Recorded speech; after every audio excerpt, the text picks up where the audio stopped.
ಮುಖ್ಯವಾಗಿ ಈ ಒಂದು ಆಟಿಸಂ ಕುರಿತು ಮಾಹಿತಿಯನ್ನು ನಮ್ಮ ಮಹಿಳಾ ಮತ್ತು ಮಕ್ಕಳ ಅಭಿವೃದ್ಧಿ ಇಲಾಖೆಯ ತಳಮಟ್ಟದ ಕಾರ್ಯಕರ್ತೆಯರ ಜೊತೆಗೆ ಆಯೋಜಿಸಿರುವುದಕ್ಕೆ ನಾನು ನಮ್ಮ ಸಾನ್ನಿಧ್ಯ ವಿಶೇಷ ಶಾಲೆಗೆ ತಮ್ಮೆಲ್ಲ ಪರವಾಗಿ ಹೃತ್ಪೂರ್ವಕವಾದ ವಂದನೆಯನ್ನು ಸಲ್ಲಿಸ್ತಾ ಇದ್ದೇನೆ. ನಾವು ಆಟಿಸಂ ಬಗ್ಗೆ ಸಾಕಷ್ಟು ಓದ್ಬೋದು, ತಿಳ್ಕೊಳ್ಬೋದು, ಆದರೆ ಇದರಲ್ಲಿ ಸಾಕಷ್ಟು ನುರಿತ ಪರಿಣತ ವ್ಯಕ್ತಿಗಳಿರೋದು ಅಂದರೆ ನಮ್ಮ ಈ ಸಾನ್ನಿಧ್ಯ ಸಂಸ್ಥೆಯಲ್ಲಿ. ಈ ಒಂದು ಸಂಸ್ಥೆ ಬರೀ ನಮ್ಮ ರಾಜ್ಯ ಮಟ್ಟದಲ್ಲಿ ಅಲ್ಲ, ರಾಷ್ಟ್ರ ಮಟ್ಟದಲ್ಲಿ ಅಲ್ಲ, ಅಂತಾರಾಷ್ಟ್ರ ಮಟ್ಟದಲ್ಲಿ ಕೂಡ ಈ ಭಿನ್ನ ಸಾಮರ್ಥ್ಯದ ಮಕ್ಕಳ ಜೊತೆಗೆ ಕೆಲಸ ಮಾಡೋದರಲ್ಲಿ ಸಾಕಷ್ಟು ಹೆಸರು ಗಳಿಸಿದೆ. ಇಂಥ ಒಂದು ಸಾನ್ನಿಧ್ಯಕ್ಕೆ ಬರಲಿಕ್ಕೆ ತಂಗಳಿಗೆ ಅವಕಾಶ ಮಾಡಿದ್ದು ನಮ್ಮ ಒಂದು ಪುಣ್ಯ ಅಂತ ಹೇಳ್ಬೇಕಾಗುತ್ತೆ. ಈಗಾಗಲೇ ತಿಳಿಸಿದಂತೆ ನಮ್ಮ ಡಾಕ್ಟರ್ ವಸಂತ ಅವರನ್ನು ಕರೆದು ವಸಂತ ಮಾಸ್ಟರ್ ಅಂತ ಹೇಳಿ, ಅವರು ಮಾಸ್ಟರ್ ಆದರೆ ನಾನು ಅವರ ಶಿಷ್ಯ ಅಂತ ಹೇಳಿದ್ರು ನನಗೆ ಸಾಕಷ್ಟು ಖುಷಿ ಆಗ್ತಾ ಇದೆ. ಯಾಕಂದ್ರೆ ಅವರು ಹಿಂದೆ ಸೈಂಟ್ ಆಕ್ಟರ್ ಸ್ಪೆಷಲ್ ಶಾಲೆಯಲ್ಲಿದ್ದಾಗ ಅವರ ಜೊತೆ ನಾನು ಅಲ್ಲಿ ವಿದ್ಯಾರ್ಥಿಯಾಗಿ ಕೆಲಸ ಮಾಡಿದ್ದೇನೆ.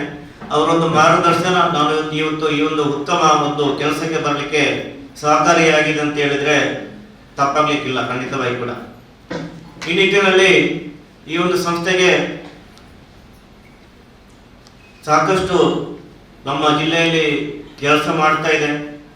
ನಮ್ಮ ಈ ಒಂದು ಮಹಿಳಾ ಮತ್ತು ಮಕ್ಕಳ ಇಲಾಖೆಯ ಸಹ ಇಲಾಖೆ ಅಂದರೆ ಅಂಗವಿಕಲರ ಕಲ್ಯಾಣ ಇಲಾಖೆಯ ನಿರ್ದೇಶಕರು ಕಳೆದ ಸಲ ಇಲ್ಲಿಗೆ ಭೇಟಿಯನ್ನು ಕೊಟ್ಟಿದ್ರು.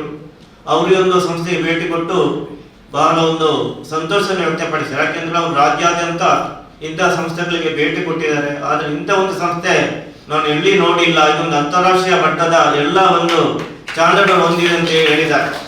ಇದು ಯಾವುದೇ ಅತಿಶಯೋಕ್ತಿ ಅಲ್ಲ, ನಿಜವಾಗಿ ಕೂಡ ಎಲ್ಲ ಒಂದು ತಾವೊಂದ್ಸಲ ಇಲ್ಲಿ ಭೇಟಿ ಕೊಟ್ರೆ ತಮಗೆ ಇದರ ಅರ್ಥ ಆಗುತ್ತೆ. ಈ ಒಂದು ಸಂಸ್ಥೆ ನಡೆಸಲಿಕ್ಕೆ ಎಷ್ಟೊಂದು ಕಷ್ಟ ಇದೆ, ಅದರ ನಡುವೆ ಕೂಡ ಯಾವುದೇ ಒಂದು ಮಗುವಿಗೆ, ಯಾವುದೇ ಒಂದು ಪೋಷಕರಿಗೆ ಸ್ವಲ್ಪ ಕೂಡ ತೊಂದರೆ ಆಗದಂತೆ ಈ ಒಂದು ಸಂಸ್ಥೆಯನ್ನು ಬಹಳ ಒಂದು ಆದರ್ಶಪ್ರಾಯವಾಗಿ ನಡೆಸಿಕೊಂಡು ಹೋಗ್ತಾ ಇದ್ದಾರೆ. ಈ ನಿಟ್ಟಿನಲ್ಲಿ ಇವತ್ತು ನಮ್ಮ ಸುಮಾರು ಒಂದು ಗ್ರಾಮೀಣ ಪ್ರದೇಶದ 50 ಅಂಗನವಾಡಿ ಕಾರ್ಯಕರ್ತೆಯರು ತಾವೆಲ್ಲಿ ಸೇರಿಸಿದ್ದಾರೆ. ಕಳೆದ ವರ್ಷ ನಮ್ಮ ನಗರ ಪ್ರದೇಶದ ಅಂಗನವಾಡಿ ಕಾರ್ಯಕರ್ತೆಯನ್ನು ಸೇರಿಸಿ ಅವರಿಗೆ ಮಾಹಿತಿಯನ್ನು ಕೊಟ್ಟಿದ್ದಾರೆ. ಅದೇ ರೀತಿ ನಮ್ಮ ವಿಕಲಚೇತನ ವಿವಿಧೋದ್ದೇಶ ಕಾರ್ಯಕರ್ತೆಯರಿಗೂ ಆಶಾ ಕಾರ್ಯಕರ್ತೆಯರು ಕೂಡ ಬೇರೆ ಬೇರೆ ವರ್ಷದಲ್ಲಿ ಅವರು ತರಬೇತಿಯನ್ನು ಕೊಡ್ತಾ ಬಂದಿದ್ದಾರೆ. ಸರ್, ಈ ಒಂದು 50 ಅಂಗನವಾಡಿ ಕಾರ್ಯಕರ್ತೆಯರ ಬಳಿ ತಲಾ 1,000 ಜನಸಂಖ್ಯೆ ಇರ್ತದೆ. 50,000 ಜನರಿಗೆ ಮಾಹಿತಿ ಕೊಟ್ಟರೆ ಖಂಡಿತವಾಗಿ ಕೂಡ 50,000 ಜನರಿಗೆ ತಲುಪ್ತದೆ ಅಂತ ಹೇಳಲಿಕ್ಕೆ ನನಗೆ ಬಹಳ ಖುಷಿ ಆಗ್ತಿದೆ.